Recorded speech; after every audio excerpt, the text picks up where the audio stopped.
محبت کا مطلب مجھے تب پتہ چلا جب سیب 4 تھے اور ہم 5، تو ماں نے کہا مجھے سیب پسند نہیں۔ کبھی کبھی انسان مایوس نہیں ہوتا، بس تھک جاتا ہے، اور یہ تھکن اتنی اذیت دیتی ہے کہ انسان بکھر جاتا ہے۔ اللہ بہتر کرے گا، یہ وہ الفاظ ہیں جن سے انسان کی آدھی پریشانی دور ہو جاتی ہے۔ نرم لوگ بے وقوف نہیں ہوتے، وہ جانتے ہیں کہ لوگ ان کے ساتھ کیا کھیل کھیل رہے ہیں، لیکن وہ نظر انداز کر دیتے ہیں کیونکہ وہ خوبصورت دل رکھتے ہیں۔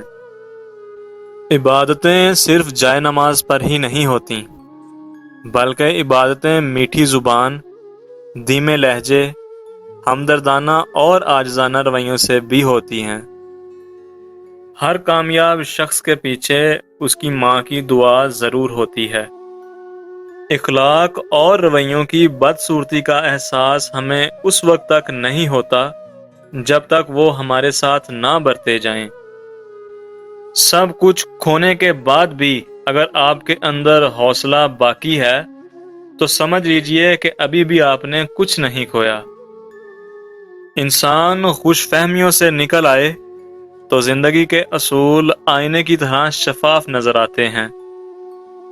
تنقید سے پہلے تحقیق، الزام سے پہلے ثبوت، اور اختلاف سے پہلے دلیل رکھنا اعلیٰ شخصیت کی علامت ہے۔ بہترین رشتہ وہ ہے جو آپ کے عیب جان کر بھی آپ سے رشتہ ختم نہ کرے۔ اندر کی گندگی کو دوسروں میں تلاش کرنے کو شک کہتے ہیں۔ کوئی آپ سے محبت لینے آئے تو اسے محبت دینا، محبت سکھانے نہ لگ جانا۔ محبت دینے میں ہی محبت ہے، محبت سکھانے میں نہیں۔ آپ کا خوش رہنا ہی آپ کا برا چاہنے والوں کے لیے سب سے بڑی سزا ہے۔